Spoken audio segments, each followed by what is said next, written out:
তাহলে খাবারটা শয়তানের সাথে হবে, সেটা শয়তানের হবে।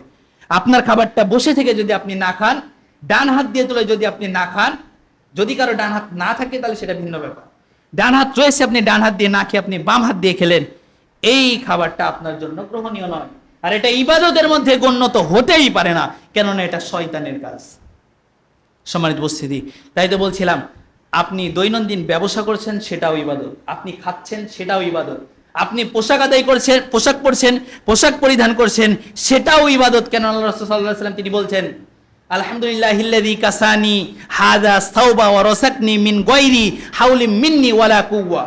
আপনি যখন পোশাক পরবেন তখন আপনার জন্য দোয়া রয়েছে, আর আপনি যদি দোয়া পড়ে আপনি যদি পোশাক পরিধান করেন সেটাও ইবাদত। আপনি যদি বাড়িতে প্রবেশ করার সময় বিসমিল্লাহ বলেন, সালাম দিয়ে যদি প্রবেশ করেন, তাহলে সেই বাড়িতে প্রবেশ করার সঙ্গে সঙ্গে যখনই আপনি সালাম দিয়ে বিসমিল্লাহ বলে বাড়িতে প্রবেশ